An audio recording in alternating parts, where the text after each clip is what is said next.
results achieved. Let us leave Dar es Salaam with more than shared ambition. Let us live with stronger partnership, clearer investment opportunities, and practical pathways to move projects forward.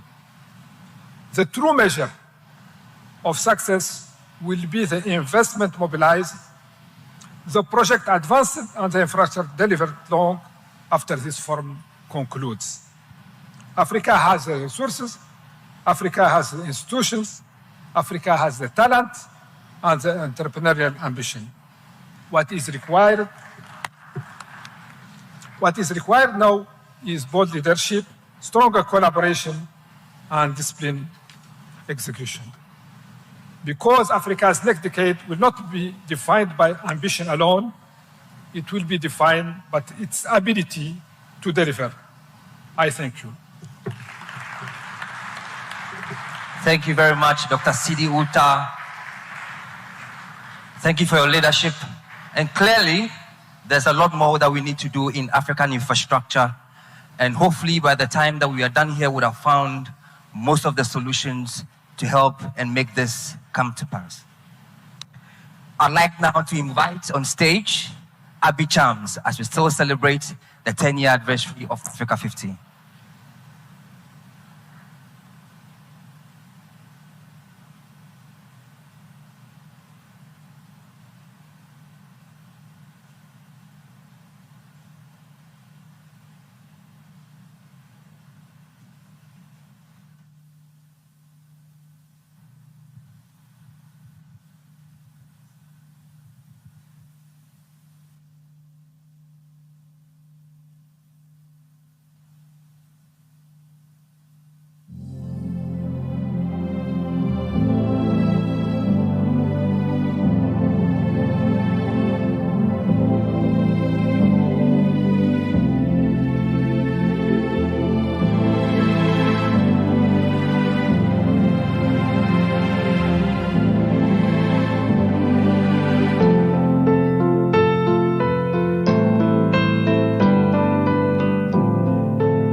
Chachawaga, ili ukundo wanaitaka kupendana.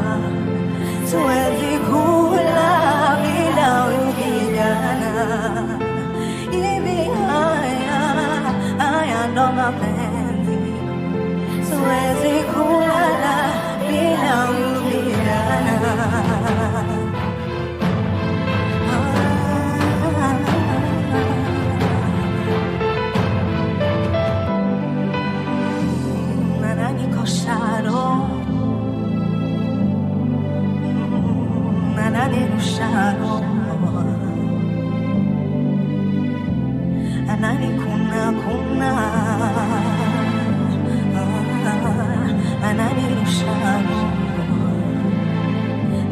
Anavyopita ananukia kama malaika, na huyo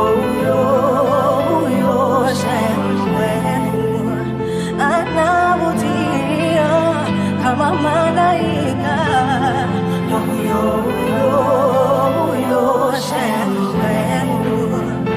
hivi uguno wanaitaka kupendana. Siwezi kula bila ukijana. Hivi haya ndo mapenzi. Siwezi kulala, nampenda mpaka moja, mweupe kidogo, mweusi kidogo. Nampenda mpaka moja, mweupe kidogo, mweusi kidogo.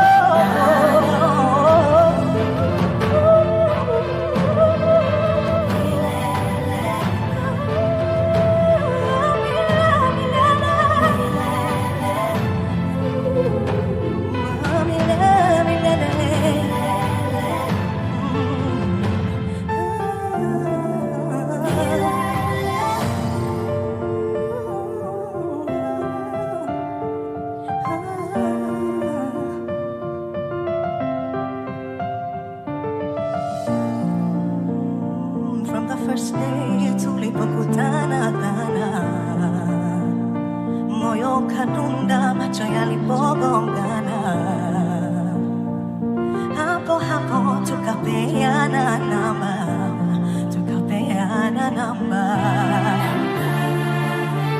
Ukweli ulinivutia, sijajua zako tabia, na moyo ndo umenilia, ila nina imani una upendo. Ishi nami, baki nami, daima forever wewe nami. Mitihani, changamoto tuzishinde milele. Ishi nami, baki nami, daima forever wewe nami. Mitihani, changamoto tuzishinde milele. Penzi letu liweno,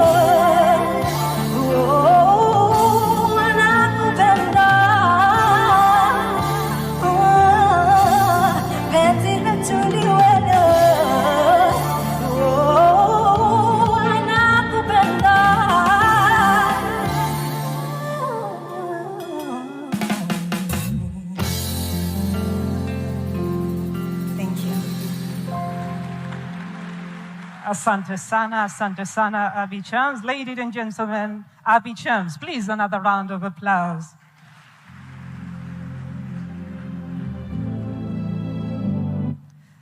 It is now my great honor to invite Honorable Ambassador Hamis Musa Omar, our Minister of Finance, to deliver his remarks. Minister of Finance, karibu.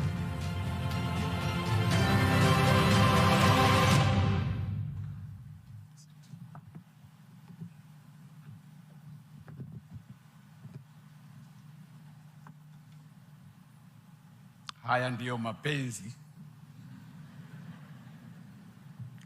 mapenzi ya miundombinu,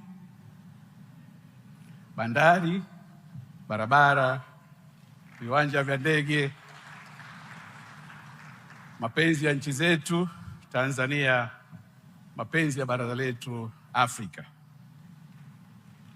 Jamhuri ya Muungano wa Tanzania, Kazi na utu. Your Excellency, Dr. Samia Suluhu Hassan, President of the United Republic of Tanzania, allow me to lean on the already established protocol, but perhaps I should also add recognition of the chairman of the Standing Parliamentary Committee for the Budget, Honorable Mashimbandaki, and also our host, Honorable Albert Shalamila, the Regional Commissioner for Dar es Salaam.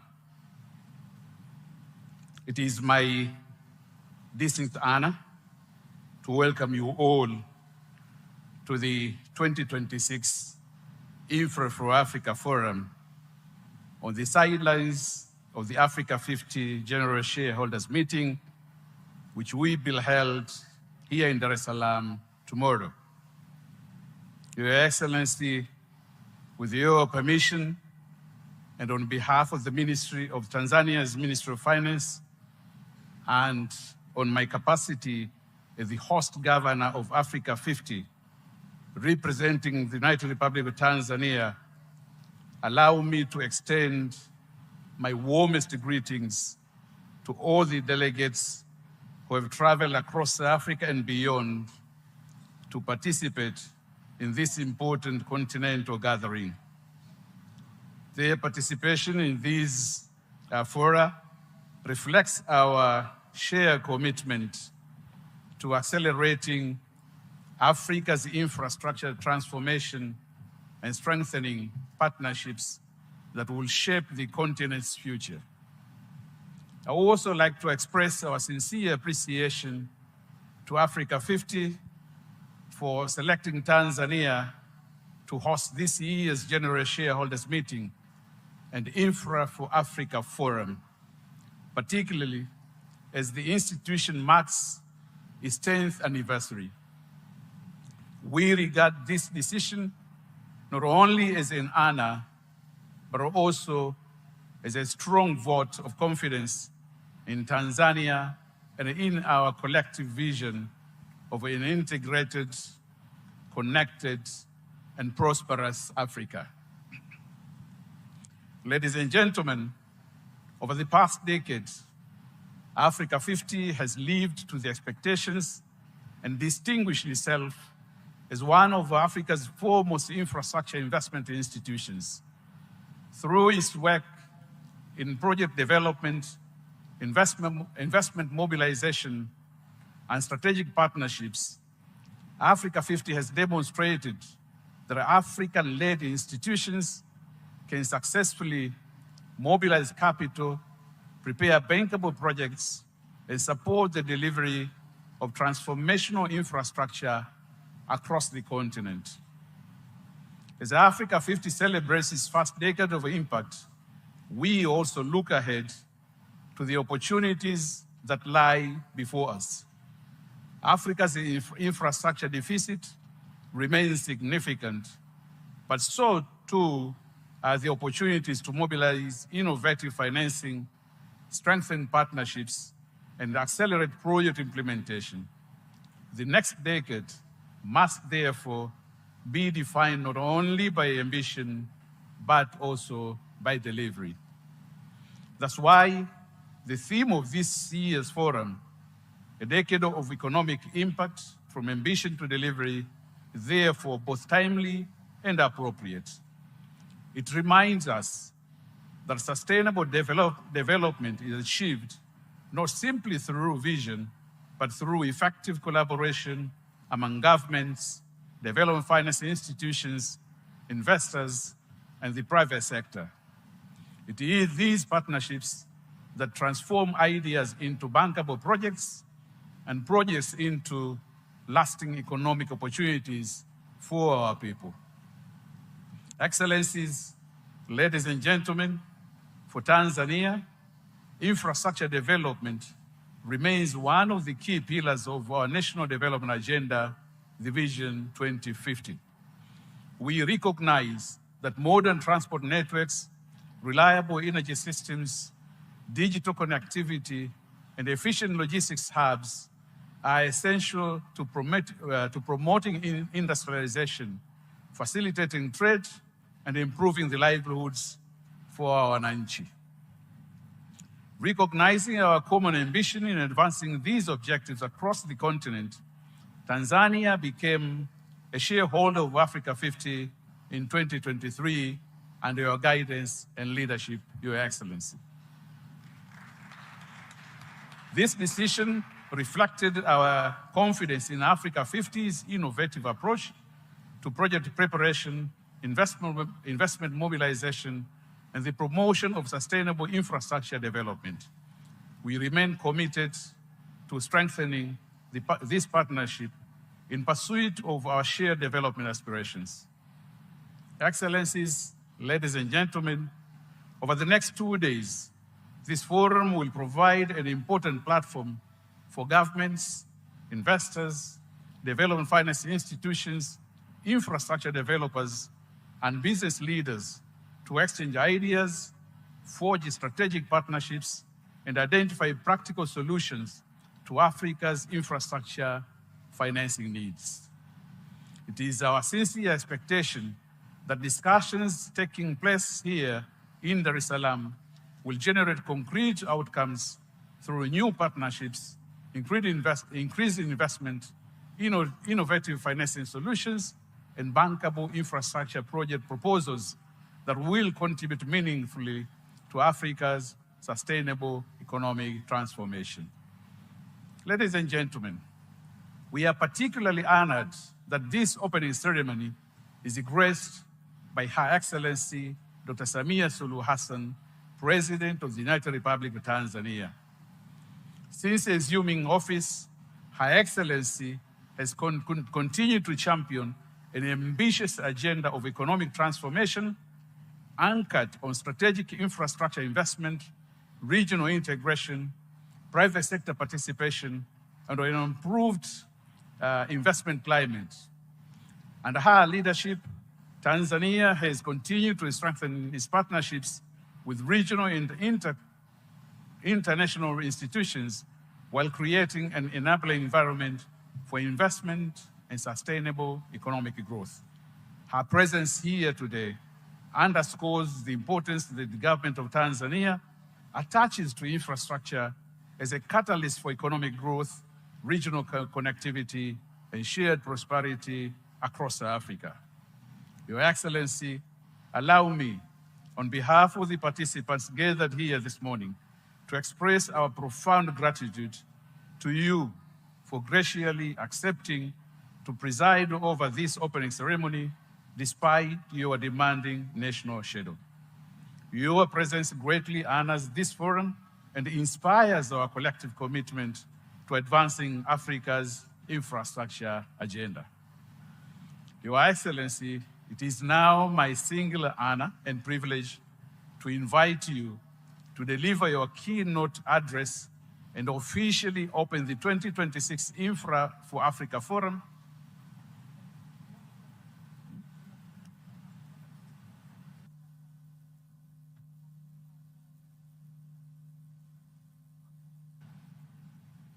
I'm reminded that we can always make more adjustments on our programs. So, Your Excellency, it looks like we have one more item before we invite you. So, with your permission, please allow our MSCs to continue with the program. So please, take the floor. Parada, I thank you very much. Thank you very much, Minister for Finance, Ambassador Hamis Musa Omar.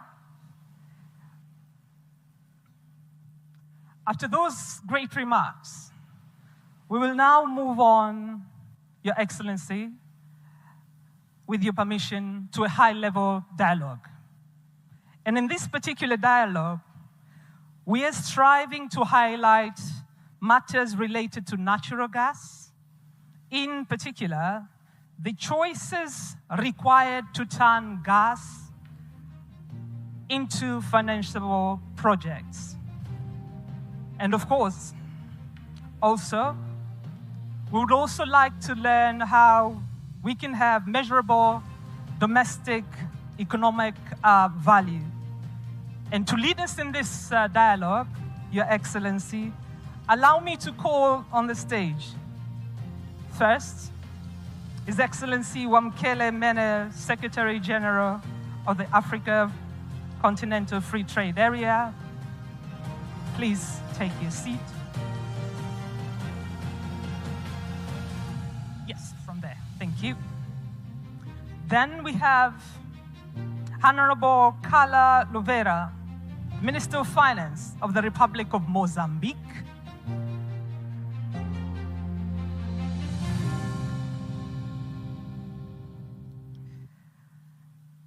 Next on the stage, we have Honorable Dr. Alhaj Abdrahman Diouf, Minister of Energy and Petroleum from Senegal. Honorable Minister, you're welcome. Then from home, we have Honorable Deogracias John Dejembe, Minister for Energy. Please take the stage. And last but not least, Your Excellency, we have Right Honorable Dr.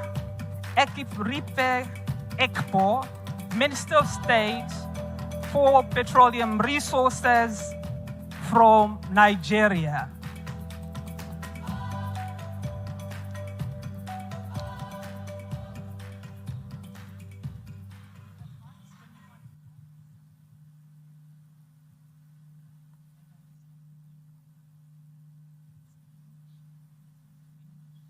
Okay. And I will start with her. The honor is all ours to have Carla from Mozambique, and she has informed me she will speak in English. Coming from Mozambique, you have vast resources. And I'm sure the audience in the room, when I introduced this high-level panel, I highlighted we will focus on natural resources. It will be good for you to highlight how should other gas-producing countries balance export revenue with reliable supply of domestic power and industry needs. Welcome. Thank you. I would like to start, first of all, on behalf of the President of the Republic of Mozambique, Daniel Francisco Chapo, by congratulating Her Excellencies Dr. Samia Suluhu Hassan, the President of the Republic United of Tanzania, for convening this very important forum and also for inviting Mozambique to attend this forum, which I would like to thank you. We have starting by saying that we are here, gathered here, at a decisive moment for the future of our continent as Africa seeks to achieve universal access to electricity, accelerate its industrialization, strengthen its competitiveness, and secure prosperity for present and future generations. And we would like to also start by highlighting the theme gathering for all of us in this particular forum, which is very relevant since decades. Africa is being recognized for its abundance of natural resources. Nevertheless, these resources have often been exported in their raw material, while the continent has continued to import high-value manufactured goods at considerable costs. And today, we have to inform that Africa accounts for only with 1.6% of industrial goods traded at global markets. And this pattern must to change. It's why we believe this forum is very important, since the true wealth of our resource lies not only in their extraction, but above all, in our capacity to add value, to create also jobs, develop skills, drive innovation, and achieve the structural transformation of our economy. regard the question particularly addressed to Mozambique, it is important to say that Mozambique energy sector, with its vast potential in renewable energy, natural gas, and critical minerals, represent one of the Mozambique's greatest opportunities available to accelerate industrialization. And what we did was to achieve three main objectives. The first of them is to find the right vision for Mozambique. The second is find the right finance source, blending finance. And the third, find the right mechanism of accountability, transparency, and based on that, we create our sovereign wealth fund. It is how we base all our process. On the vision, we must say that was approved a master plan for electricity that covered the period of 2028-2045. And this plan is a very robust one, which identifies least cost priorities for generation, transmission, and distribution, including regional integration and energy exports to neighbor countries. But we also have an additional strategy, which is the strategy of transition energy strategy, which was approved in 2023. And this strategy recognized the natural gas as an essential transition fuel capable of supporting economic development and industrialization while enabling the rapid expansion of renewable energy. And we believe that this seeks Mozambique as a regional energy hub, promoting green energy industrialization and contributing as well for the global energy transition through the responsible use of the country's energy resource. We can see that based on this strategy was also defined the 4 pillars that we have to follow in order to ensure the green energy strategy and green energy transition that is based on development of modern energy system based on renewable energy, the green industrialization, the promotion of universal access of electricity by 2030, covering 100% of Mozambicans' population, and the last but not least, the promotion of low emissions mobility, which cover the electric mobility, the natural gas for vehicles, and biofuels. This is how the landscape is being designed. We also have on the line on the finance side, which is a blended finance comprising the bilateral, multilateral development partners, development agencies, the risk management entities as well, all are part of this process of finance, the energy sector in Mozambique. And we believe this is the right mechanism that we can put all together in order to push the development of the industrialization financed by the LNG sector. And the last but not least pillar is on the accountability and the transparency, where we create a very clear mechanism based on our sovereign wealth fund, which also was based on the very clear, we can say, the committee for supervision that was created by the parliament side. We also have the investment committee, which is reporting to the government side. And all of this is being based on the implementation of our sovereign wealth fund, which is based on the central bank, but based on the very clear fiscal rule that was approved by law. It is clear that 40% of the LNG revenues go to the fund, and 60% is using to finance the budget for industrialization. So it's how we are organized. Thank you very much. We see what Mozambique is doing. You were able to do that with a vision, and then you planned your finance, and towards the end, you say, with accountability, we are able to do that. Please, a round of applause to Honorable Claro. Allow me now to move to Nigeria. You also have abundance of resources. And the question I would like you to answer, your right honorable, is what are the lessons that we need to learn from the past with regards to exporting commodities at the expense of beneficiation and developing local value chain? And after you, we will welcome the minister from Senegal, and I understand he will be speaking in French. Right Honorable, welcome. Thank you very much. I bring warm greetings from the President of the Federal Republic of Nigeria to Her Excellency Dr. Samia Hassan, the President of this great country.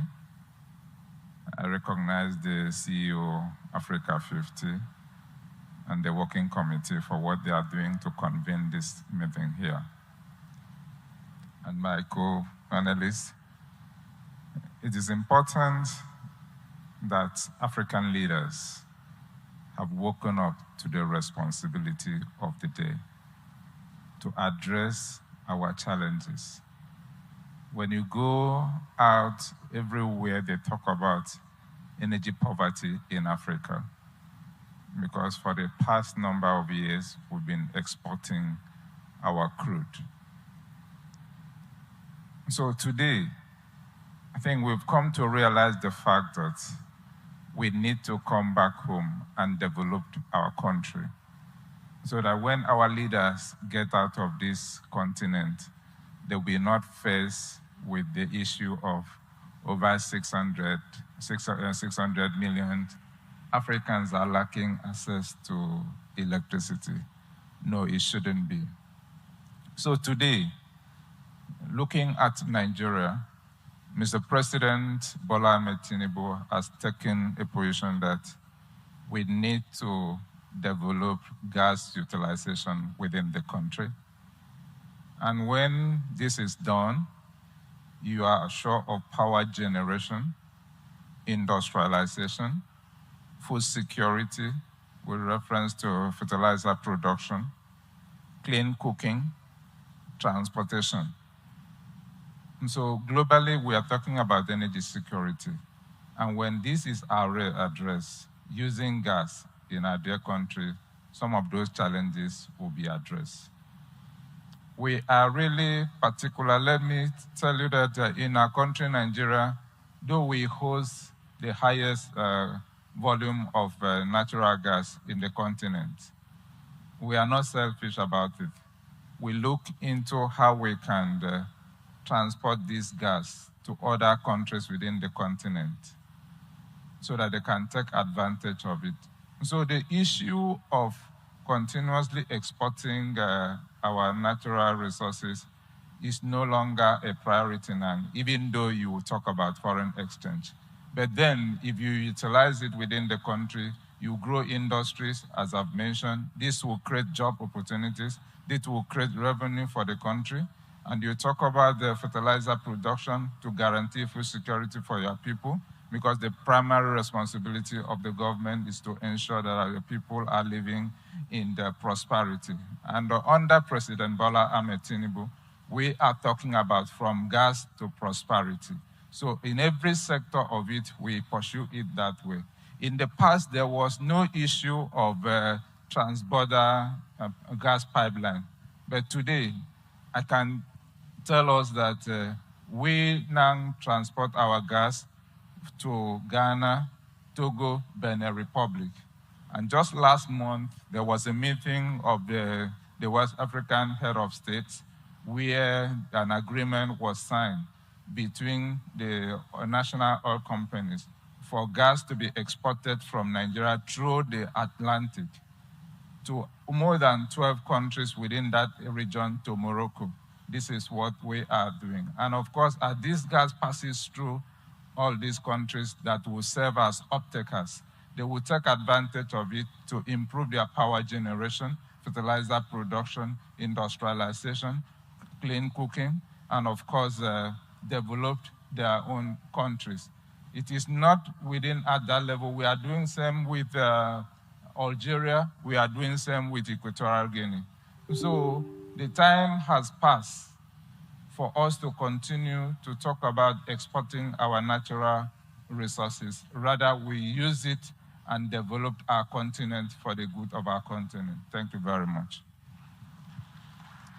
Thank you very much, Right Honorable, for the initiatives that are ongoing in Nigeria. And especially, I like the mantra, from gas to prosperity, and you include all the way other nations in the West Africa, all the way to the north. Next up, he will be speaking in French, so I'm going to ask you to get your translation gadgets. Kindly assist my panelists also. We are happy to have Honorable Dr. El Haj Abdurrahman Diouf, the Minister of Energy and Petroleum from Senegal. And the question I have for you, how do we think about developing cross-border, and I'm just taking it over from Nigeria, right? Cross-border pipelines to indeed drive gas trade and export internally and across the continent. Welcome. Okay, thank you very much. It is a great honor for us to be here. And I would like to thank you for the invitation. I am switching in French, with your permission.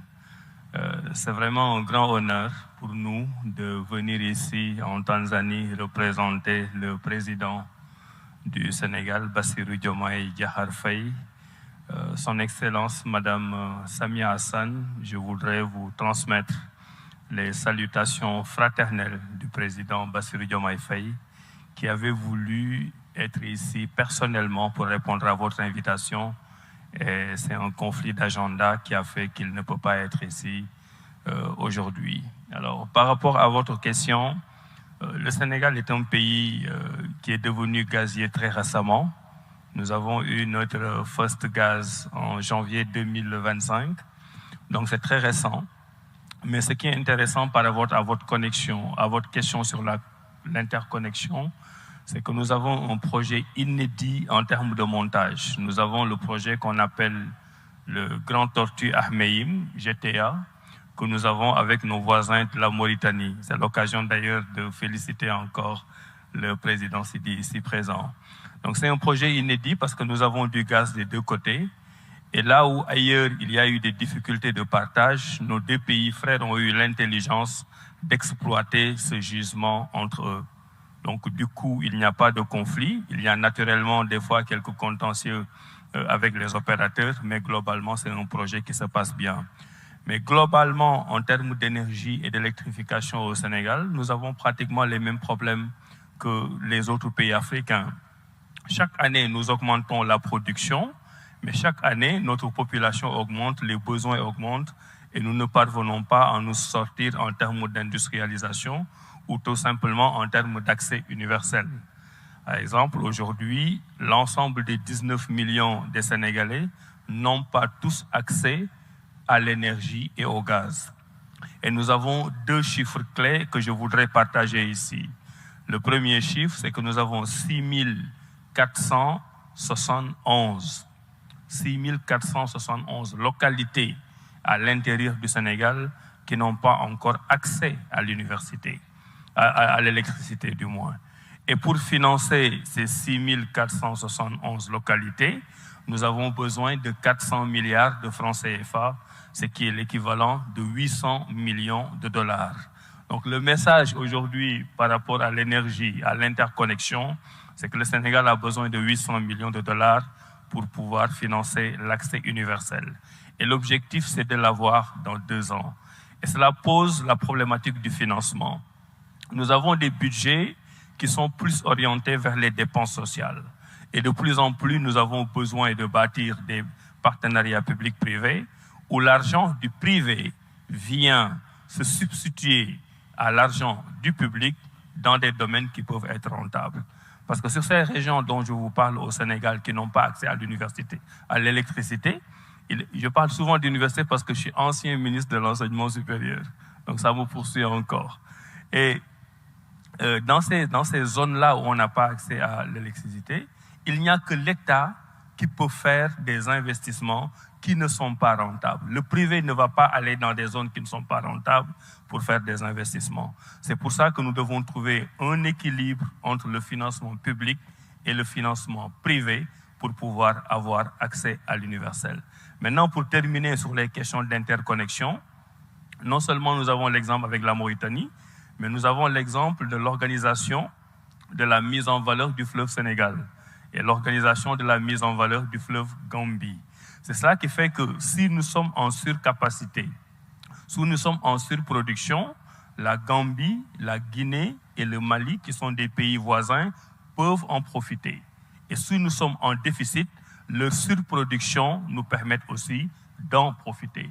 Cela veut dire que chacun essaie d'agir là où il est fort pour aider à réserver le déficit de l'autre. Là où je voudrais terminer sur les questions de transition, c'est une question toujours difficile pour moi, parce qu'avant d'être le ministre de l'énergie et du pétrole, j'étais le ministre de l'environnement et de la transition écologique, et je me battais tous les jours avec le ministre du pétrole. Maintenant, c'est moi le ministre du pétrole et je dois trouver l'équilibre. Naturellement, dans nos pays, et c'est ma conclusion, on ne peut pas, comme certains pays développés qui ont déjà utilisé le fossile, quitter du jour au lendemain pour parler d'une économie propre. Chaque pays a son histoire. Et l'histoire de nos pays, c'est que nous avons des gaps de pauvreté à résorber. Et aujourd'hui que nous avons du gaz et du pétrole, nous demandons une transition douce, une transition intelligente, une transition différenciée qui nous permette de bénéficier des fossiles pour régler un certain nombre de problèmes de pauvreté pour aller vers le renouvelable. Donc là aussi, nous devons avoir un équilibre entre les fossiles et le renouvelable, avoir un agenda africain où la ZLECAf, par exemple, pourrait avoir, en termes de transport et de commerce, un rôle extrêmement important. Et c'est cela que nous appelons la solidarité des pays africains. Je vous remercie. Thank you very much for sharing the initiatives that are ongoing in Senegal. Before I come to His Excellency Wamkele, let me come home, in Tanzania. And I have a question for you. I think the audience would like to hear, how can gas-producing country like Tanzania develop affordable, all right, and commercially sustainable LPG framework that will really, really help move Africa's gas resource from better value chains and would allow to expand access to clean cooking? I think this is a question dear to Tanzania. Honorable Ndejembi, the floor is yours. Yes, first of all, thank you very much for this question. It is well stated that almost 2.1 billion people globally do not have access to clean cooking. And if you break down that number, about 1 billion out of that is from Africa.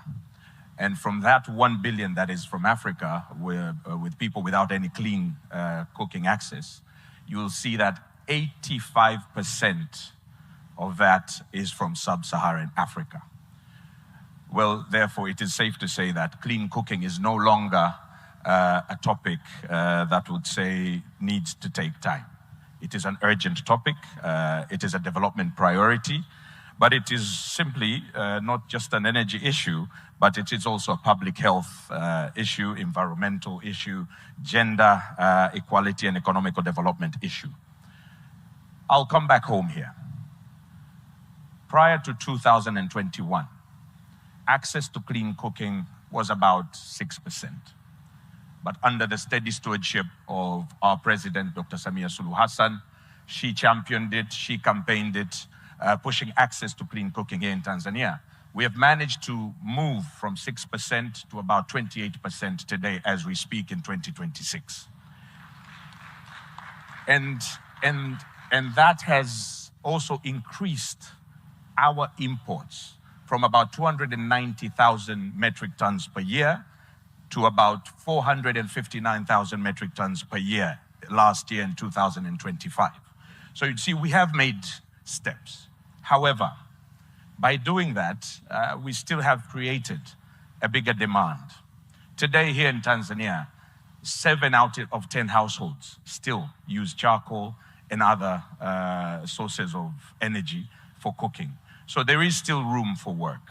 We have vast resources of gas in Africa, in Tanzania, but we should not treat that commodity as an export commodity only. We should also scale up the use of natural gas, LPG, here at home in Africa.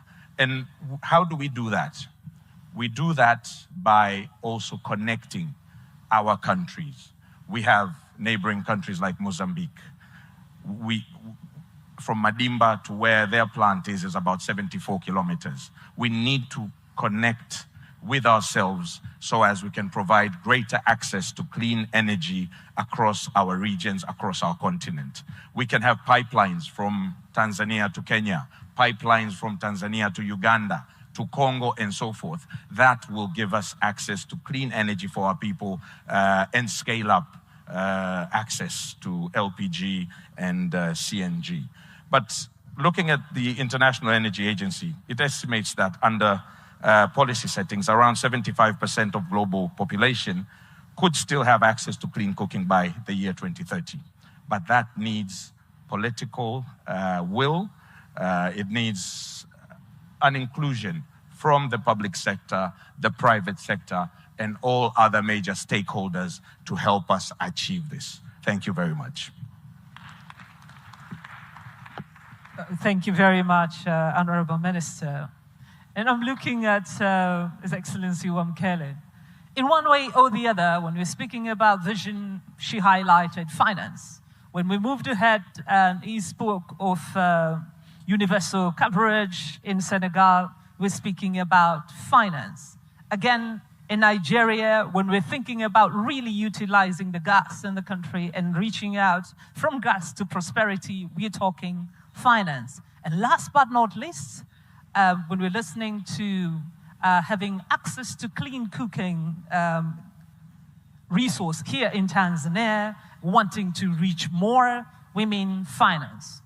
And you come from the Africa Continental Free Trade Area. A question for you, and I'm sure the audience would like to hear. How can you actually help Africa advance some of bigger projects? Because there is the appetite for that. And in particular, not only in gas, but then think about supplying clients regionally, okay, but also marking the use beyond the endowments that we've had. And also importantly, have, like what we had from Nigeria, both energy security and also, like what we had from Tanzania, also contribute to cleaner cooking. Please, I'm sure the audience would like to hear that view from you. Thank you very much. First, let me appreciate our leaders that are here. Mama, Her Excellency, President Samia Suluhu Hassan, Vice President Kindiki of Kenya, former President Kikwete, ministers. It is really a pleasure for me to be back in Dar es Salaam. The remarks that the president of the bank made and that the CEO made are absolutely relevant in terms of us having to mobilize our own capital. I think the president said that Africa has over $3 trillion worth of domestic capital. And the CEO said that Africa's capital must work for Africa's investment. Now, in the current global context, the context of fiscal constraints, reduced overseas development assistance, our former partners that were directing capital towards the continent themselves are subjected to sovereign debt distress. So the global context is very constrained. So the question, therefore, is how do we mobilize domestic capital? African capital, over $3 trillion that's available, channel it and direct it towards infrastructure projects on the continent. So I think this is a challenge. We've established the frameworks, they are there. President Kaberuka was instrumental and others in establishing Africa50. It's functional. Over $9 billion worth of investments in infrastructure since its establishment. I believe the next challenge is how do we mobilize the domestic capital that we have? Of course, those partners that are willing to partner with us from outside of the continent, I'm sure they are most welcome. So today's discussion is very timely. The President's vision of the new Africa financial architecture is timely because it addresses this question, a very pertinent question of reduced and constrained capital flows into the continent for infrastructure development. The role of the AFCFTA is very simple.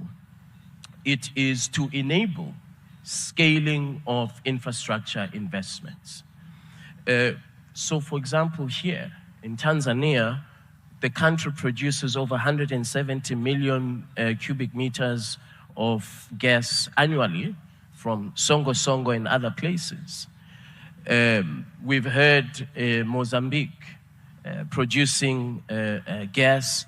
We have also visited, by the way, last month in Angola, we visited a facility that will produce sufficient fertilizers to supply not only for, Amufet is the name, not only for Angola, but the region.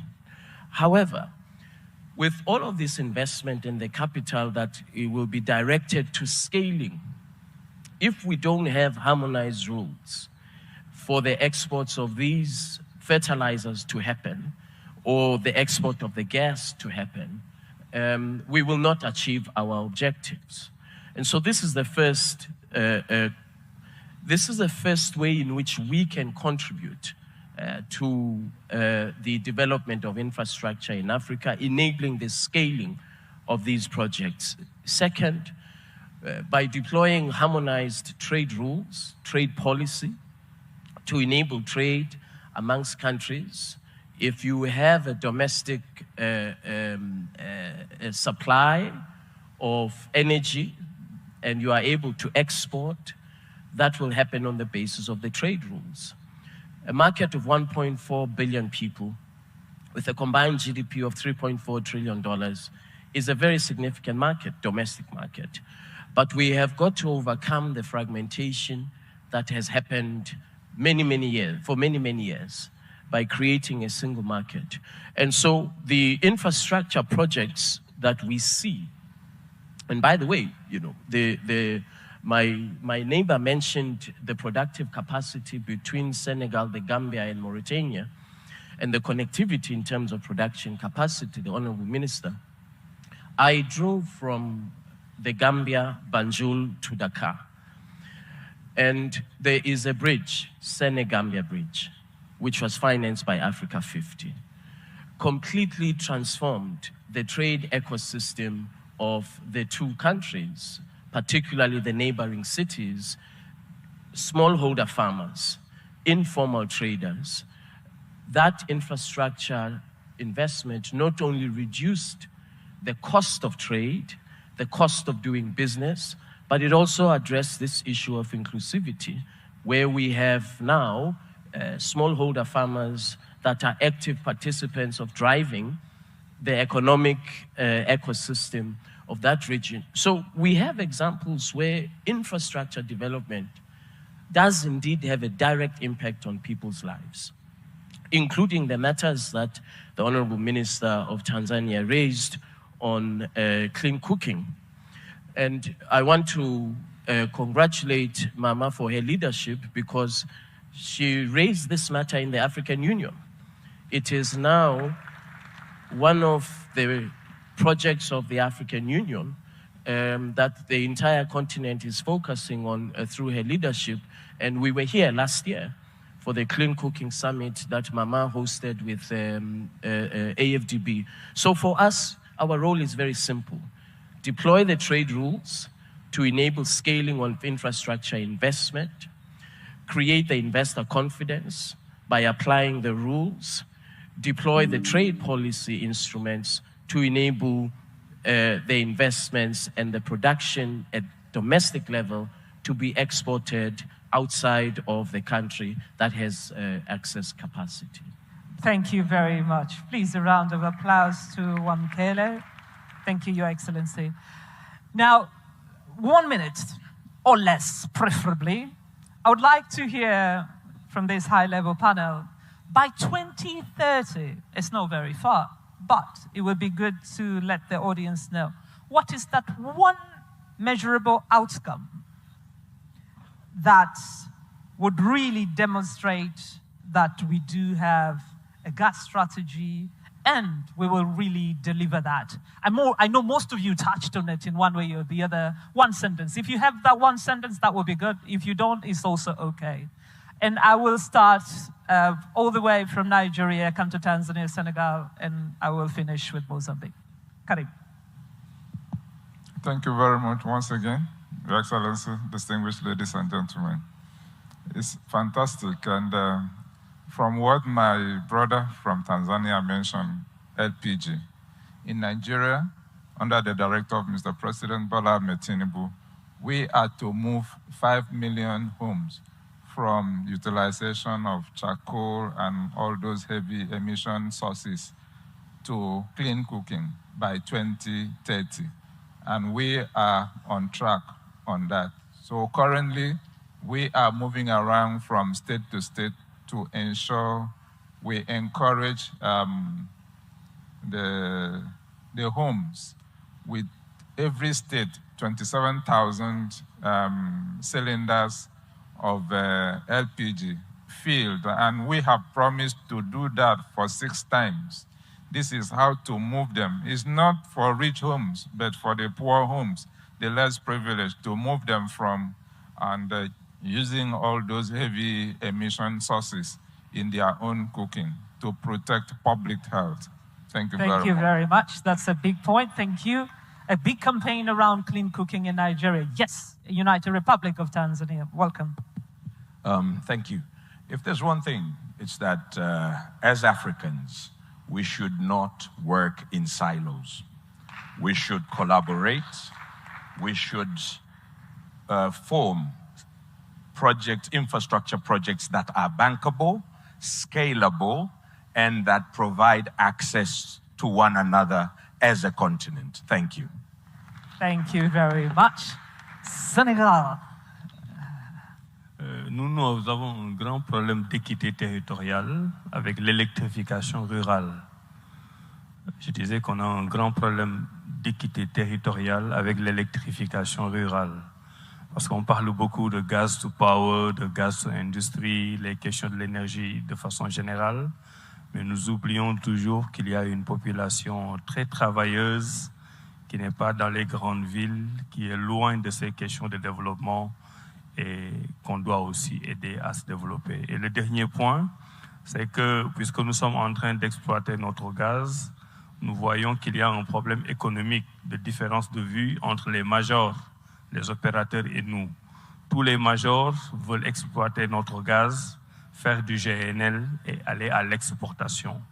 Alors que notre véritable besoin, c'est d'avoir le gaz domestique pour la gestion de nos propres besoins. Et ça, heureusement, le Sénégal et la Mauritanie l'ont très bien compris dans le cadre du programme GTA. Et nous travaillons tous les jours à essayer d'avoir nos ambitions communes prises en charge par ces opérateurs. Je vous remercie. Thank you very much. And I move to Wamkele, please. Well, thank you again. Well, I would say that let's set ourselves a target by 2035 of this in excess of $3 trillion of domestic capital that is in Africa. How much of that can we mobilize to direct towards our own infrastructure development? Given the current global context that I mentioned in the previous segment, let's set ourselves a target. Development finance institutions, our commercial banks, the African Union, as well as governments, how much of that should we mobilize, unleash, and deploy towards scalable investment infrastructure projects that will be cross-border, whether it is trade corridors, ports that service more than one country, road networks that connect markets. I believe that it is achievable. Thank you. Thank you very much. Important to set the target. Yes, Honorable Kala. For us, we do have a target, which is our main priority, achieving the full potential and capacity in terms of production of LNG by 2028, which is the time that is scheduled to achieve the high production of our LNG project, which is scheduled to transit from the current 3.4 tonic metrics of capacity to 38 per year. So this is our main priorities to achieve what we have already defined in our strategy. And the commitments that the government is already designed is to ensure the right environment and sustainability of LNG project. It means to achieve the legal stability and also a safe environment for the companies to operate in the country. Thank you. A very, very important point. Safety of the company, but importantly, you will complete the LNG by then. Really, please join me in thanking the members of the panel. As you've heard since morning, we are here for 2 days. So this was just a glimpse of what you will be hearing for the next 2 days. Please, members of the panel, let us all rise and take our seats. Thank you.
Every industrial revolution has been powered by one thing: reliable energy. Around the world, natural gas has fueled industries, powered factories, and transformed economies. Today, Africa faces a dual energy challenge: closing the access gap and powering industrial growth. Africa has the resources to industrialize, but needs the energy infrastructure. More than 600 million people lack access to electricity, and nearly 1 billion lack clean cooking. Reliable, affordable energy is essential for farms, factories, mines, logistics hubs, data centers, and industrial corridors. Unlocking this potential requires the missing link: midstream infrastructure. Africa50 is building that bridge, developing, de-risking, and financing the pipelines, processing hubs, and storage networks that connect gas fields directly to domestic industry. This is how Africa moves beyond exporting raw materials. By expanding midstream capacity, we turn gas corridors into industrial hubs, creating jobs, boosting trade, and securing the continent's energy future. The bridge between gas resources and industrial growth requires the right partner. Africa50, your trusted partner in gas infrastructure.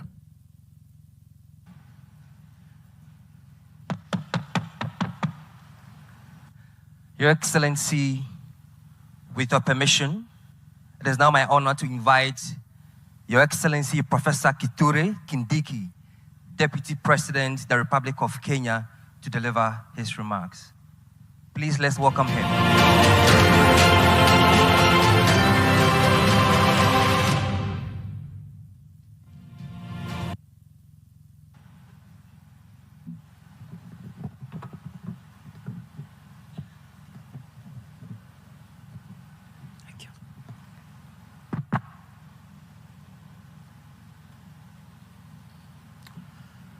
Mheshimiwa Dr. Samia Suluhu Hassan, Rais wa Muungano wa Jamhuri ya Muungano wa Tanzania,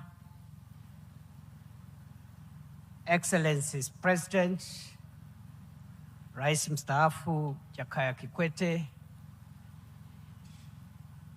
ndugu zangu wa Tanzania, na wasalimu hamjamboni, wengine shikamoo.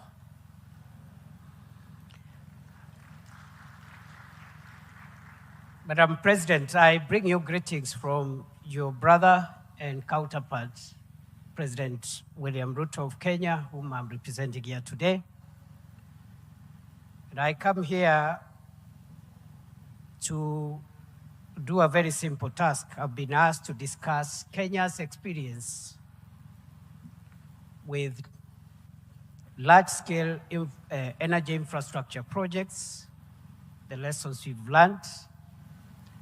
And I want to be as practical as I can because, as I have said again, mine is to give the perspective that perhaps we could share, even as I listen to the experiences of the other countries from what we've just listened this morning.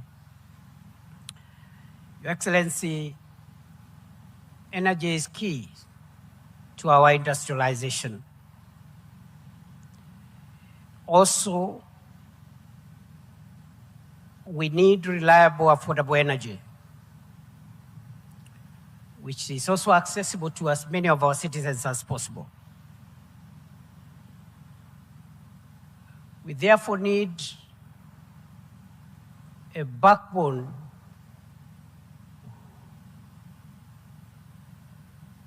a source of energy and enough infrastructure to convey that energy to reach people's homes and to power industries. I don't want to repeat the statistics that have been given about the potential, the energy potential in our continent, including potential on natural gas. We have adequate, significant stocks of natural gas spread across our continent from Nigeria, Senegal, Algeria, Mozambique, Tanzania, and many more other countries, I believe. But the challenge we have is how to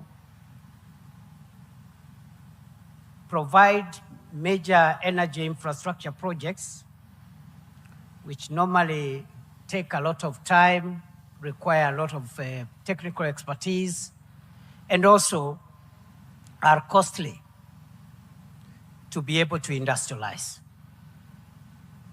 Many scholars and policymakers have cited the fact that Africa's arable land, mineral wealth, including natural gas, a good population,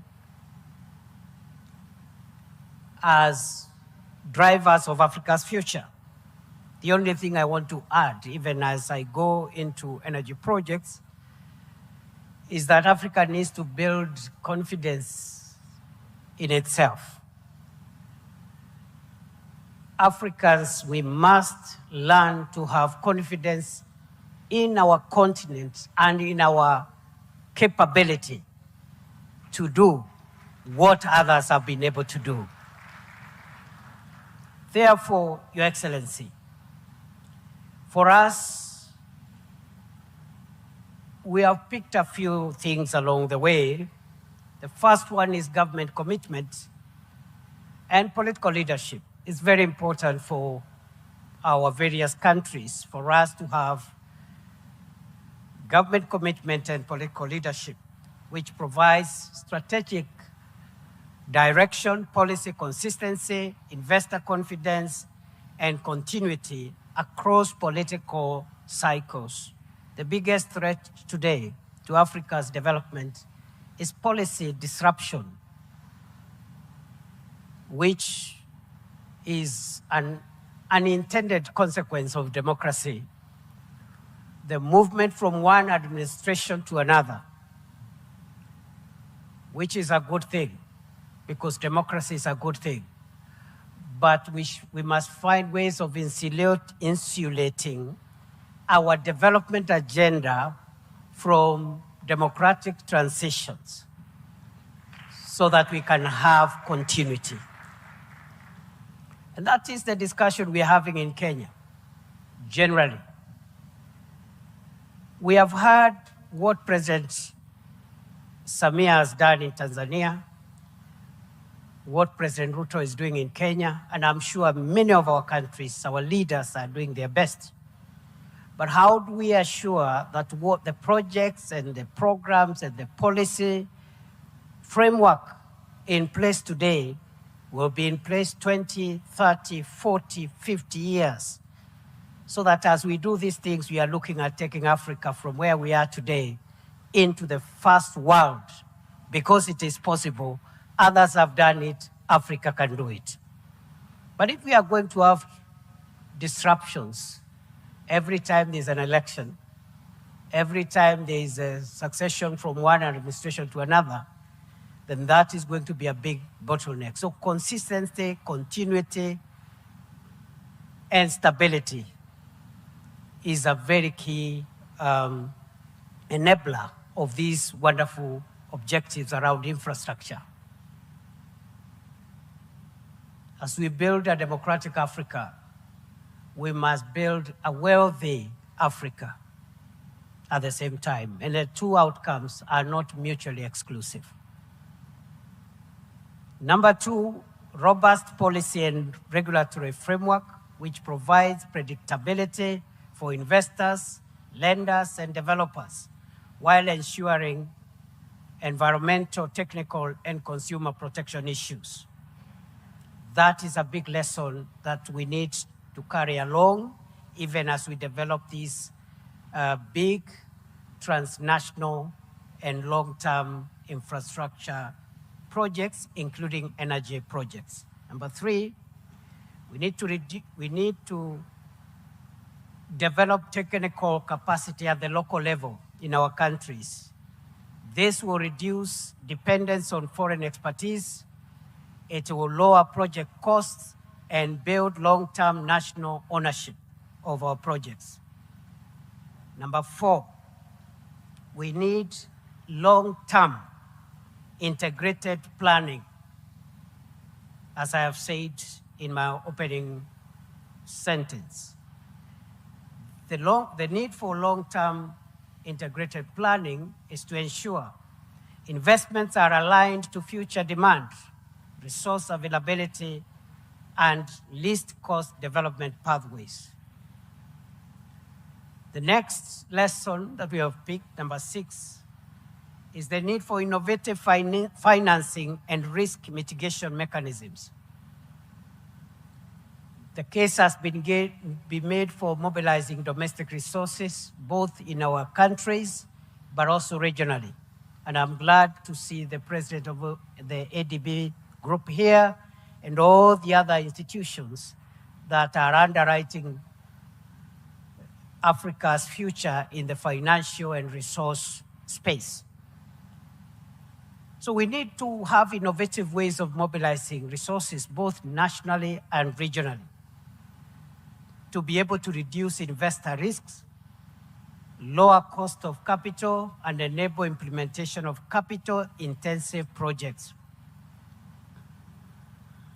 What we are doing in Kenya, we've just put in place the National Infrastructure Fund, where we are mobilizing resources from the stock market by selling off part of the stakes that government owns in government-owned entities, mobilizing and using that capital to crowd in private sector financing and bring on board financial institutions, pension funds, and everybody else, including the regional financial institutions, which are represented here today.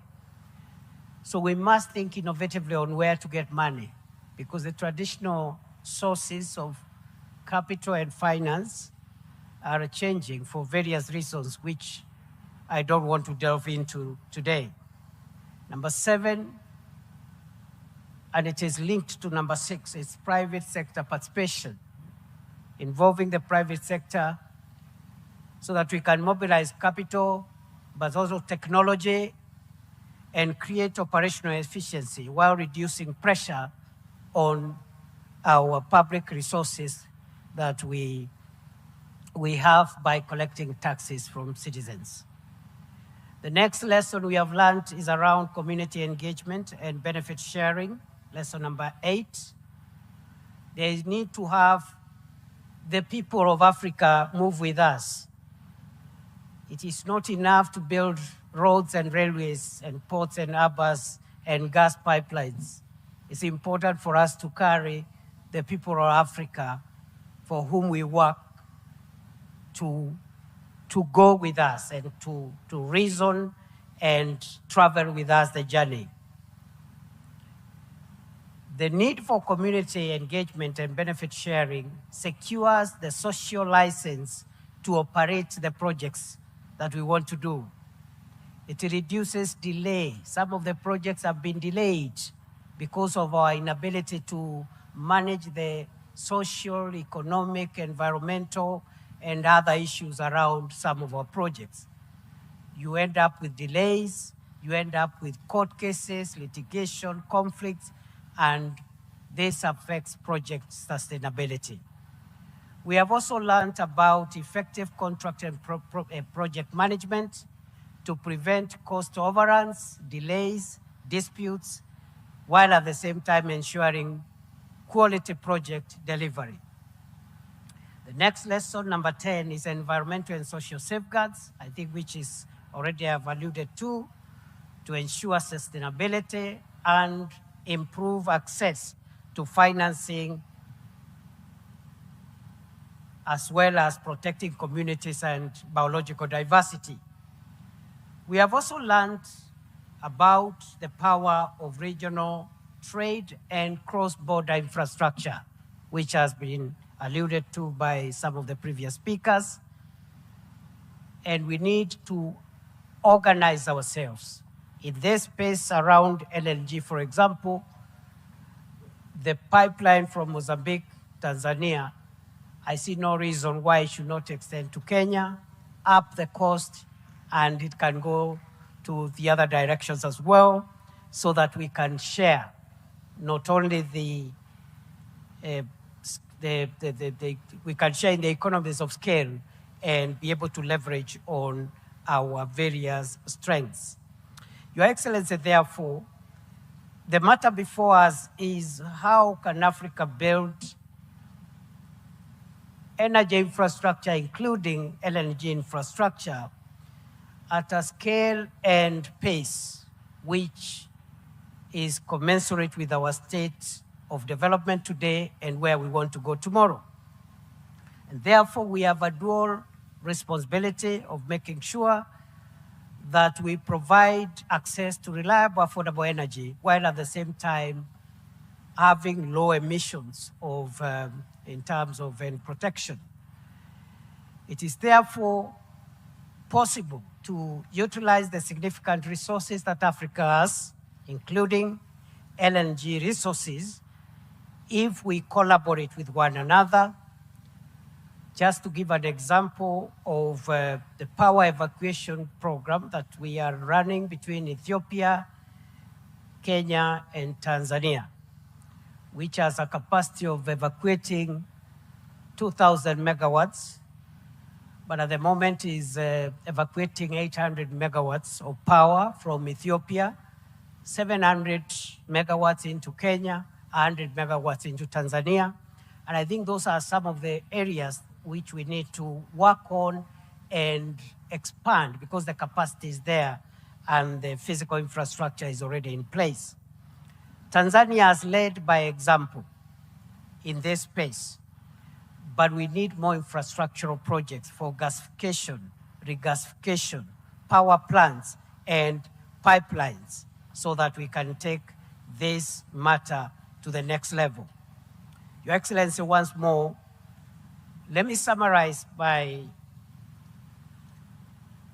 address in simple terms, because sometimes we complicate what we want to say with a lot of English.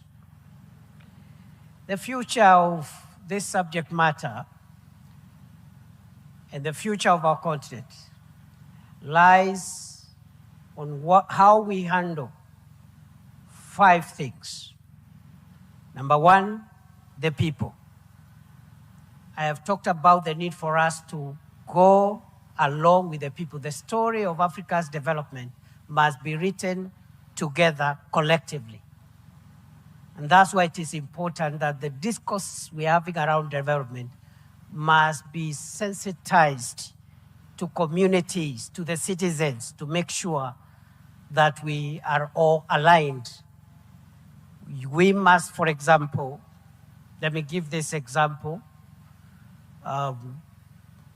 Many African countries are struggling with the politics of identity, especially subnational identities. Luckily, Tanzania largely does not fall under that category. Kenya does.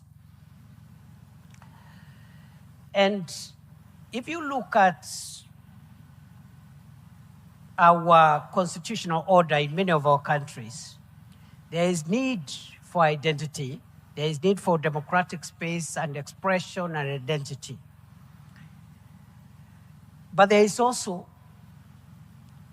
increasingly going forward, the need for African leadership to pursue not just the politics of identity. In fact, we should overcome the politics of subnational identity and promote more the politics of interests and wealth creation. We must work towards making our people rich, wealthy, prosperous across the board, even as we build democratic entities, build on our subnational identities. But that's just one example.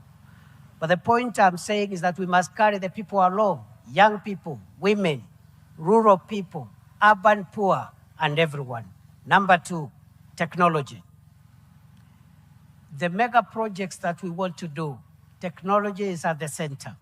And we cannot continue relying on foreign technology or foreign sources of technology. The issue of technology transfer is central in this matrix.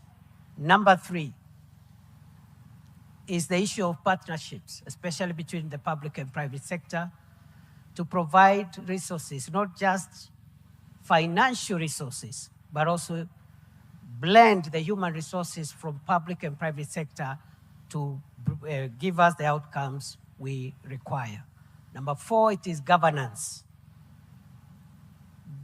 Governance. I think part of it has been spoken to. This area about energy, resources, and natural resources require better governance so that we can be able to attract investments, build the confidence of investors, and secure the wealth of our people. Finally, it is the issue of political stability. We can build the best roads, the best airports, the best railways, the best seaports, but without long-term political stability, all that can be washed away.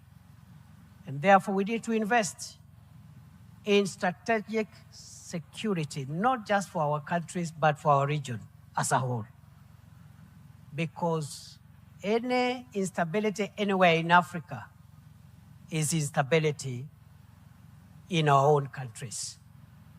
We have seen how the 1980s, 90s have looked like. And with the developing geopolitical changes, we must be able to invest in long-term political stability and strategic security for our countries, for our region, so that we can underwrite the future of our continent, because all these infrastructure projects, if our continent, our countries are not secure, can be washed away overnight. Thank you, and it's a pleasure for me to address you. Thank you very much. Thank you very much, Your Excellency, and thank you for the nuggets of wisdom that you've shared. We really appreciate it. Thank you so much. Your Excellency, ladies and gentlemen, one of the defining features of the Infra for Africa Forum is that apart from the conversations that move or unlock funding into infrastructure, it's also a platform for action. We have signing that we are going to do that are actually coming out of some of the things that we've already spoken about, including gas. And I'm also proud to say that, Your Excellency, 3 out of those 5 are related to Tanzania. So we are going to start with the very first signing, which is between Africa50 and the Tanzania Ministry of Health. And this is an agreement for the expansion of access to dialysis and renal care across Tanzania. Please help me to welcome here Dr. Grace Magemba, Permanent Secretary, Ministry of Health, United Republic of Tanzania.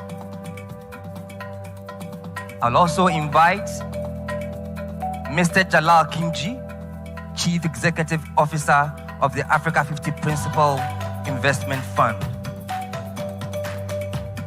This is actually very important for Tanzania because it can help extend life-saving specialist care to more patients with kidney diseases, strengthen the capacity of the public health system, and also advance the country's commitment to universal health care coverage. Aja, my colleague, will help us to run through this.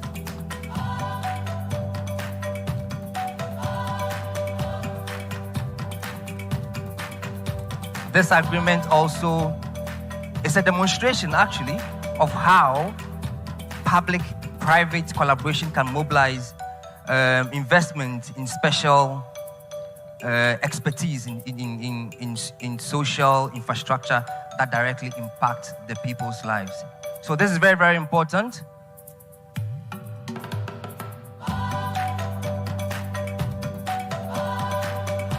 Access to dialysis and specialist renal care is a matter of life and death for patients. So these kind of agreements are super important to ensure that people can have this kind of access, treatment, and will be able to live quality lives.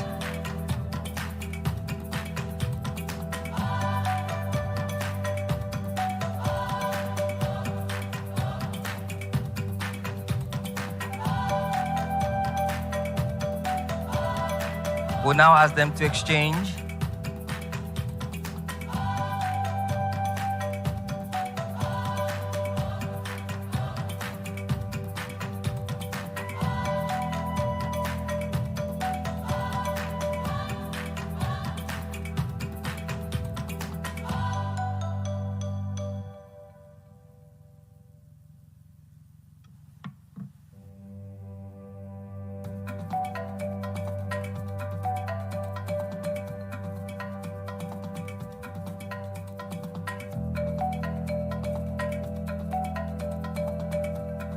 Yes, we'll take a picture now.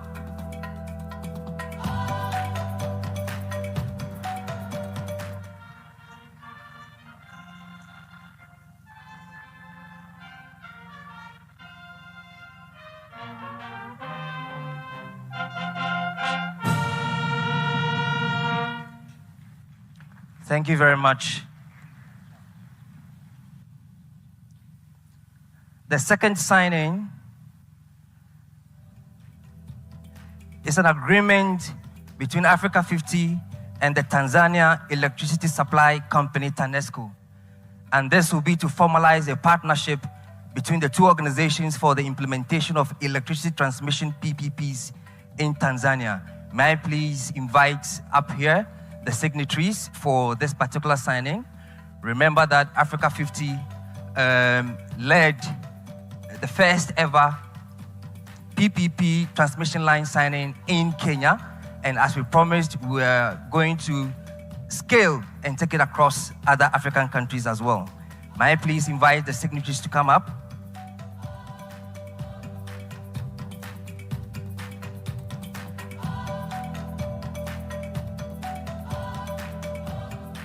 Moshood Abolade is the investment director for Africa50.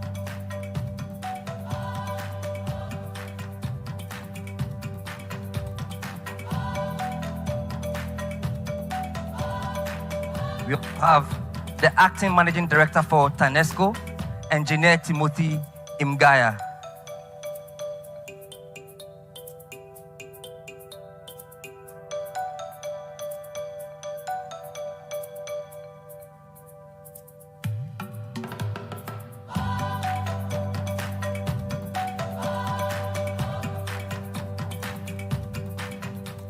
Transmission lines often is the missing link.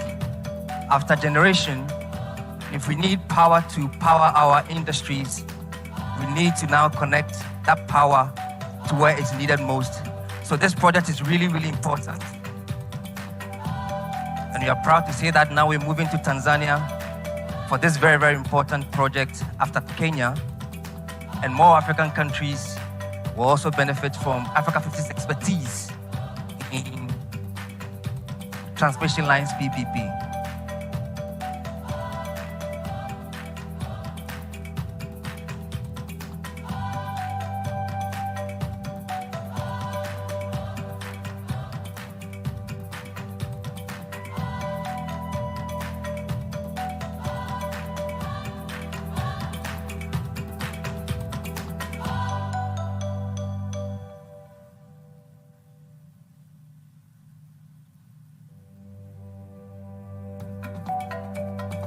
Thank you very much, Mr. Ngaya and Moshood. We'll now have them take their photos.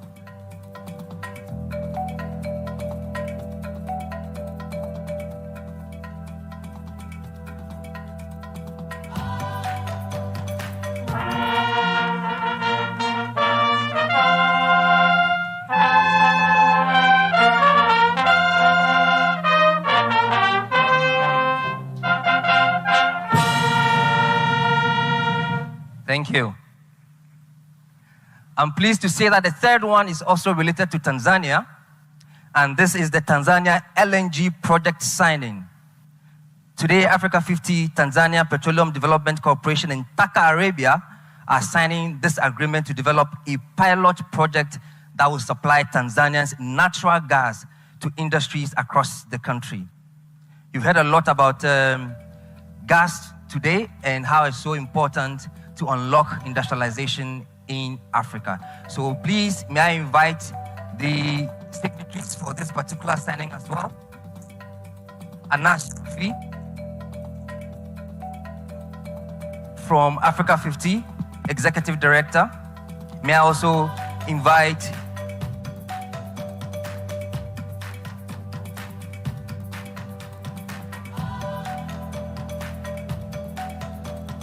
Musa Mohamed Makama, Managing Director, Tanzania Petroleum Development Corporation. Karim Shaban, Managing Director, Taka Arabia.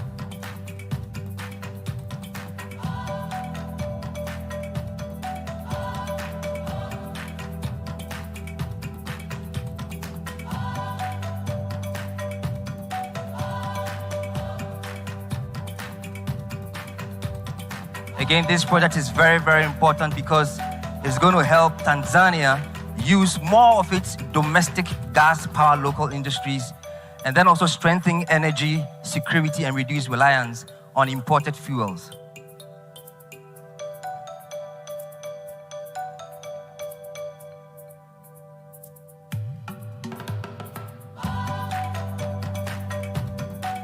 Again, the bigger picture is that it will lay the foundation for a larger LNG project here in Tanzania.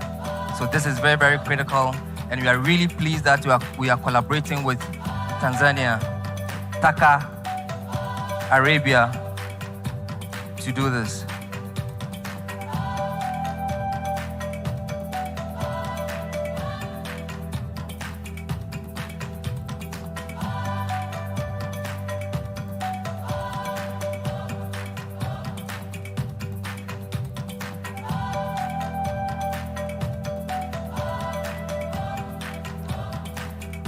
Africa50, as always, will bring its project development expertise to this project.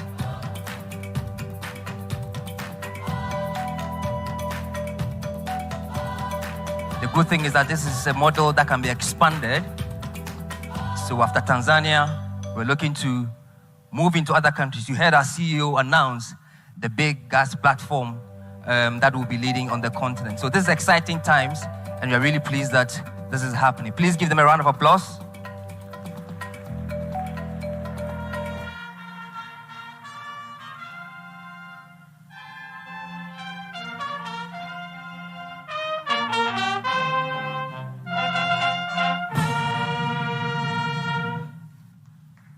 Thank you. Anas, may I please ask you to remain? We are moving to the next signing, which is Africa50 Agia Project Development with Propaco and the Italian Climate Fund. May I invite Luca Quadrini, Head of Corporate and Export Finance at Casa Depositi e Prestiti.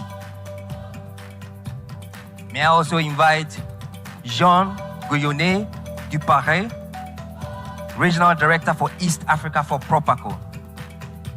These two organizations together are making a commitment of $50 million in new capital into the Africa50 Agia Project Development Fund. This is exciting times for all of those who are within this space. Agia PD is deploying, so you might as well line up, understand what we're doing, and position to help with the development of strategic green projects on the continent. So the Italian Climate Fund is committing $40 million US, and Propaco is committing $10 million, so a total of $50 million. Remember that last year, Agia reached financial close of almost $120 million. So this is a huge development, and this is also a win-win for the continent. The Agia PD Fund is Africa's largest fund focused on green infrastructure development here in Africa.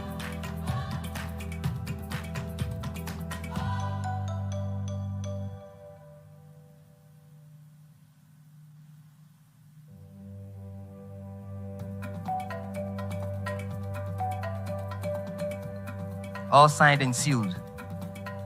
A round of applause.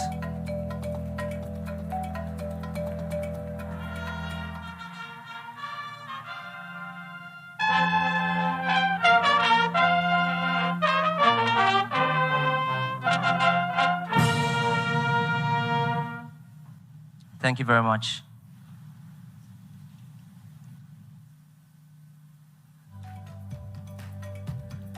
And the final one for this morning is the Africa50 and British International Investment BII Agreement. May I please invite Mr. Leslie Masdop, Chief Executive Officer for British International Investment.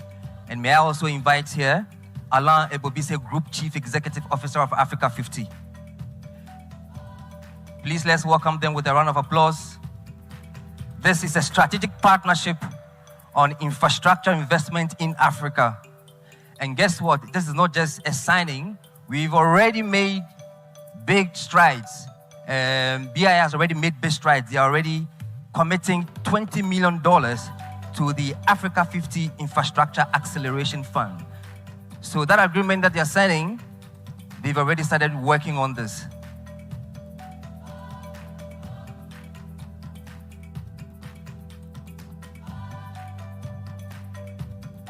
Africa's infrastructure ambitions cannot be driven only by public finance. So we need that partnership that we've heard over and over again in this room this morning to be able to reach there. So before we do the photo, may I also invite here Dr. Sidi Uta, please, if you may, join them. And also the CEO of the Africa50 Infrastructure Acceleration Fund, Sergio Pimenta. Please, may you also join them for the photo.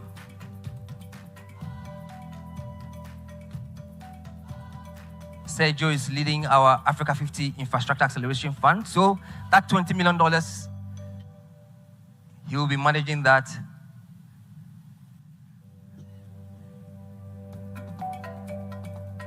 Thank you very much.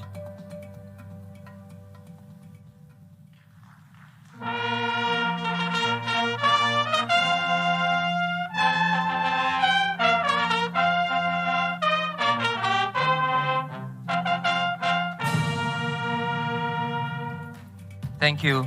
This is the final of the signings today, but of course, it does not mean this is the end of the project that we'll be delivering across the continent. Thank you very much.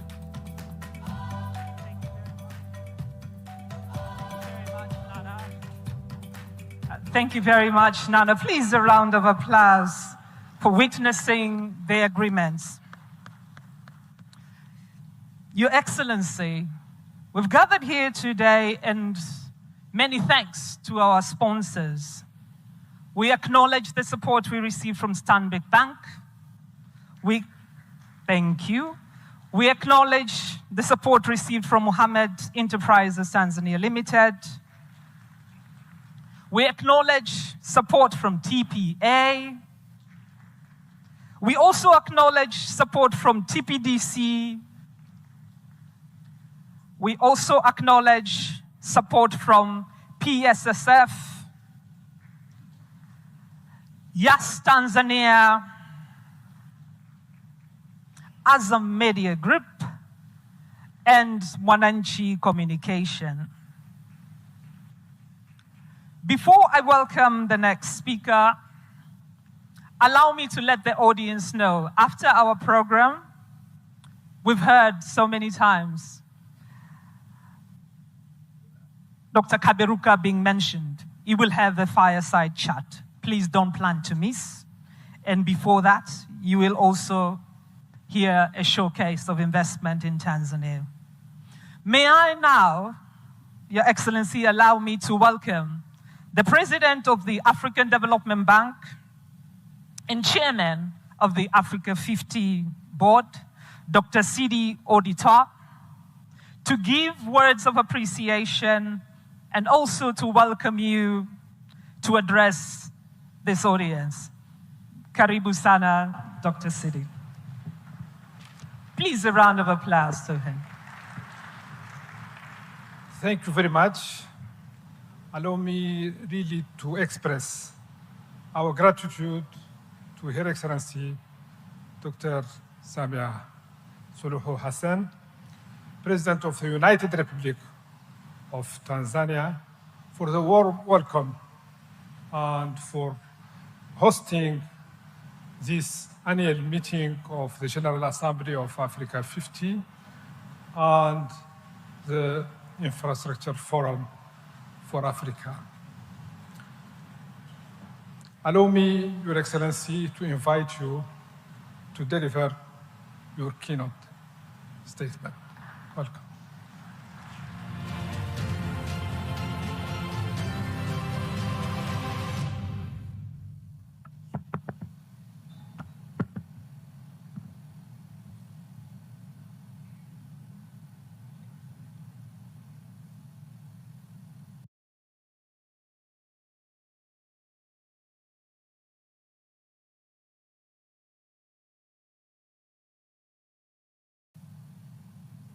Please be seated.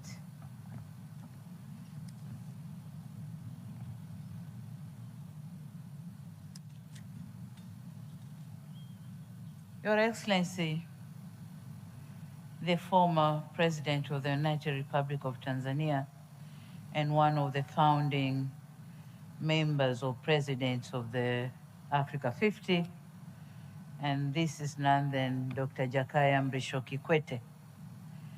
Your Excellency, Deputy President of the Republic of Kenya, my brother Kithure Kindiki,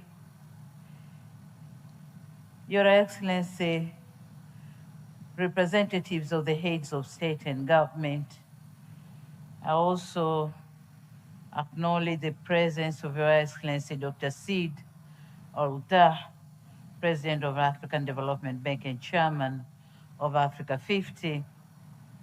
May I also acknowledge the presence of members of Parliament of Tanzania. They are here. Governors of Africa50, honorable ministers, Secretary General of the African Free Trade Area, Honorable Wamkele Mendi, Mr. Elena Abobise, Chief Executive Officer of Africa50. I also acknowledge the chiefs of the security organs here present, Tanzanian security organs, members of the diplomatic corps, development partners, distinguished investors, ladies and gentlemen, habari ya asubuhi and good morning. It is my distinct pleasure to welcome you all to the United Republic of Tanzania. And on behalf of the government and the people of Tanzania, I extend our warmest greetings and heartfelt appreciation for Africa50, or to Africa50, for entrusting our country with the privilege of hosting this year's Infra for Africa Forum and General Shareholders Meeting. Since its establishment, this forum has become one of Africa's vital platforms for shaping the continent's infrastructure and investment agenda. We are extremely honored that following the successful hosting of previous meetings by fellow African nations, including the last one in Mozambique, Tanzania has been chosen to welcome this distinguished gathering this year. Thank you very much, and you are most welcome. And this reflects growing confidence in Tanzania's economic transformation, investment potential, and a strategic role as a gateway connecting Africa's markets. More importantly, it reaffirms our shared conviction that Africa's future is best driven by African leadership, African capital, and African partnership. Before I proceed, allow me to thank the previous speakers and my dear brother Kindiki and the panelists for informative dialogue throughout from East Africa to West Africa that indicates gaps we have and opportunities of for investments we have in our continent. Excellencies, distinguished participants, the theme of this year's forum that says a decade of impact from vision to delivery is both timely and benefiting. Clearly, Africa has never lacked visions. Through the Agenda 2063, the African Continent Free Trade Area, and our national development plans, we have set ambitious goals for socio-economic transformation of our societies. Our priority now has pivoted towards delivery, and I insist, delivery. It goes without saying that our people measure progress not by the declaration we make, but by the visible outcomes, such as roads, reliable energy, efficient ports and railways, digital connectivity, and infrastructure that creates jobs, attracts investment, and improves lives.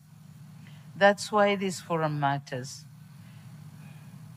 It is indeed bringing together leaders, investors, financiers, and development partners with a common purpose. The purpose is to transform ideas into bankable projects, partnerships into investments, and Africa's immense potential into lasting prosperity for our people. We meet at the time of heightened global uncertainties, marked by geopolitical tensions, conflicts, climate change, supply chain disruptions, and financial pressures. Although many of the challenges originated beyond Africa, their impact sends ripple effects across our continent. These realities reinforce the need for Africa to build resilience and self-sustaining economies by adding value to our resources, strengthening regional value chains, expanding intra-African trade, and mobilizing domestic capital for our own development. At the heart of this transformation is infrastructure. Our roads, ports, railways, energy systems, and digital networks must drive growth, withstand future shocks, and enhance Africa's competitiveness. By developing bankable projects, mobilizing long-term financing, and attracting private investment, Africa50 reflects Africa's determination to finance, build and own its own future, and hence, through collaboration, strong partnership, and effective implementation, we can build a more resilient, competitive, and prosperous Africa. Excellencies and distinguished participants, as for us, Tanzania, our infrastructure transformation is guided by the Tanzanian Development Vision 2050 for the 25 years to come, whose implementation commenced last month, July this year. The vision spells out our ambition to build a competitive, industrialized, and inclusive economy driven by innovation, human capital, sustainable development, and modern infrastructure.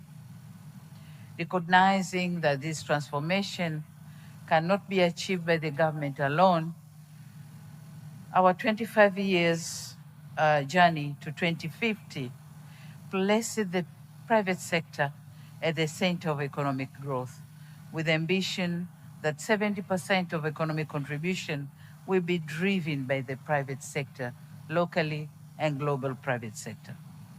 Our role as the government is therefore to create a predictable investment climate, deliver strategic public infrastructure, and build partnership that unlock private sector capital, innovation, and entrepreneurship.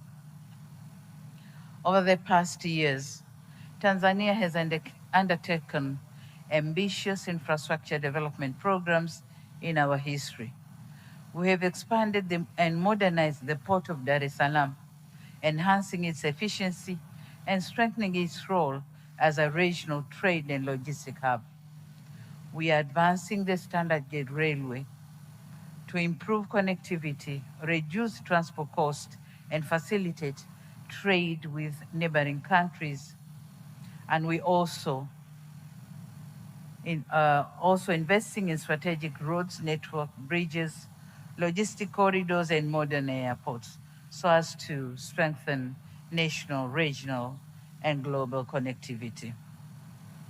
These investments are already generating impact by reducing logistic costs, attracting investments. Maybe when the Tanzania Investment Center, we do the presentation, we see how Tanzania is receiving the FDIs from outside the country. So they are also reinforcing Tanzania's role as a strategic gateway for land-linked countries, including Burundi, Rwanda, Uganda, Zambia, Malawi, and Democratic Republic of Congo, by providing efficient access to regional and global market. Tanzania's strategic location along the Indian Ocean has historically positioned our country as a natural gateway to Africa. Today, through sustained investments in infrastructure, we are strengthening this role by connecting markets, facilitating trade, and supporting regional integration. As an active member of both the East African Community and the Southern African development community, Tanzania occupies a unique position as a bridge between the two important regional blocs. We are committed to using this position to strengthen cross-border trade, develop regional value chains, and promote investments that deliver shared prosperity. The African Continental Free Trade Area further complements regional efforts to enhance trade, investment, and infrastructure connectivity. We therefore stand ready to work with Africa50, governments, investors, and development partners to accelerate delivery of infrastructure that connects our people, industries, and unlock Africa's economic potential. Distinguished participants, talking on building Africa's next generation infrastructure, we are relying heavily on building integration systems that drive industrialization, innovation, and competitiveness. And in this respect, energy remains the foundation of economic transformation. Without reliable, affordable, and sustainable energy, industries cannot grow, business cannot expand, and economies cannot compete. So, in cognizance of this fact, Tanzania is investing in a secure and diversified energy sector through hydropower, renewable energy, and natural gas. The Julius Nyerere Hydropower Station and investment in other clean energy sources is strengthening energy security and supporting industrial development. With the continued discovery of natural or proven natural gas reserves, Tanzania is well positioned to contribute to regional energy security while promoting value addition, manufacturing, and economic diversification. We also recognize that Africa's energy future depends on stronger regional cooperation, cross-border transmission, networks, and regional power pools that will enhance energy security, reduce costs, and provide reliable power to support our growing economies. And my brother Kindiki has explained very nicely our East African pool, but we also have the Southern African power pool, which also provide electricity, reliable electricity to our countries. Equally important is digital infrastructure. In today's world, connectivity is essential as roads, ports, and energy. Through the national ICT broadband backbone, Tanzania is expanding digital access, improving public services, promoting financial inclusion, supporting innovation, and creating new opportunities, especially for young entrepreneurs. It is obvious that infrastructure alone cannot transform Africa. And I want to concur with Deputy Minister Kindiki that our greatest asset is our people. By investing in education, technical skills, and digital capabilities, can empower our youthful population to become innovators, creators, and drivers of African transformation. We can develop them to be not merely consumers of the global solution, but producers of solutions to the world. Regarding mobilizing investment for Africa's infrastructure future, as it was narrated earlier by the previous speakers, that Africa financial muscles for investment remains one of the greatest barriers to economic transformation, but it is also the greatest potential for private sector investment opportunities in our time. Governments alone cannot finance Africa's infrastructure ambitions. We must strengthen partnerships that bring together public resources, private sector, development financial institutions, and local and international investors. I, therefore, invite financial institutions, investors gathered here today to partner with us, Tanzania, and explore the vast opportunities available across transport, energy, logistics, manufacturing, digital infrastructure, and industrial development. Tanzania is no longer a source of raw materials only. It is becoming a destination for value addition, innovation, and industrial production and sustainable growth. Thank you.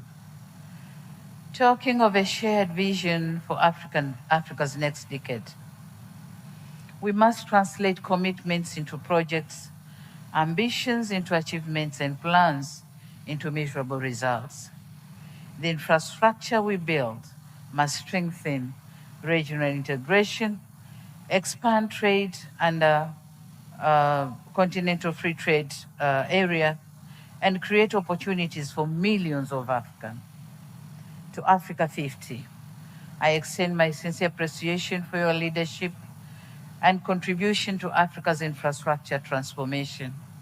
Your achievement demonstrates the power of African-led partnership in delivering impactful projects. As we enter your next decade, we encourage you to continue championing innovation or innovative solutions and investment that connect our continent and improve the lives of our people. Tanzania stands ready to deepen its partnership with Africa50. As we have witnessed here, we signed 3 MOUs or agreements with Africa50, and we expect better implementation of those agreements. So Tanzania stands ready to deepen our partnership with Africa50, investors and all stakeholders committed to building a connected, competitive, and prosperous Africa. Excellencies and distinguished participants, before I conclude, I would like to encourage you to extend your engagement with the people of Tanzania beyond the meeting halls and invite you to experience the warmth of our people, the richness of our culture, and the beauty of our country. From the endless plains of the Serengeti, the proudly standing Mount Kilimanjaro, and to the breathtaking, beautiful islands of Zanzibar. Tanzania offers memorable experiences and exciting opportunities for tourism, hospitality, and sustainable development. Take time to experience them. Before you go back and buy another ticket to come back, you are here. Use them.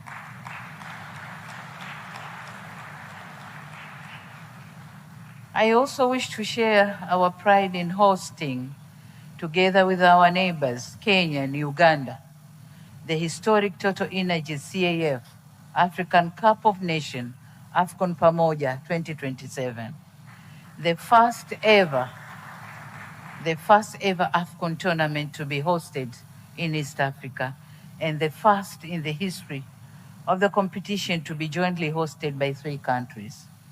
This milestone reflects not only our shared passion for sports, but also Africa's growing confidence and ability to deliver world-class events while strengthening regional cooperation and investments in sports.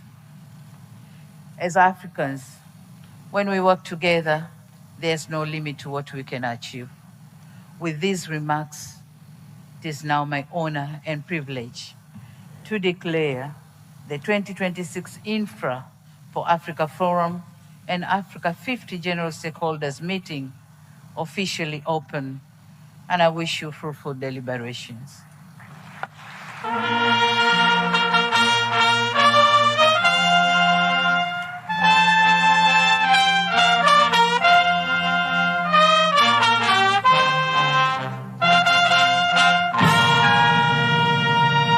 Thank you.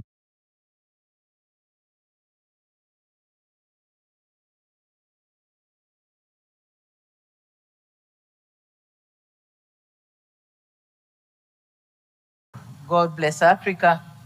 God bless Africa50. Thank you for your kind attention. Thank you very much. A round of applause to Her Excellency Dr. Samia Suluhu Hassan, the President of the United Republic of Tanzania, for those great words. And here she bids farewell before we proceed with our program. Brass band, please let us escort Her Excellency as she heads out.